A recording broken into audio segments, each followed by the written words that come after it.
Dua tersangka penusukan anggota polisi yang bertugas di Polrestabes Palembang dilakukan tim gabungan dari Polrestabes Palembang dan Polda Sumsel di dua lokasi Palembang dan Banyuasin.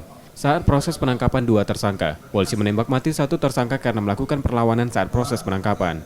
Dari tersangka, polisi menyita senjata api jenis P2 milik korban, 3 unit handphone dan motor tersangka.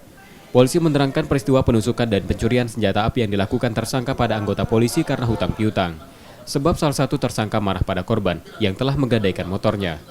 Dari keterangan tersangka, mereka sebenarnya merencanakan pembunuhan dengan berpura-pura bertamu ke kontrakan korban di perumahan Ogan Permai seberang Ulu 1 Palembang Minggu dini hari lalu.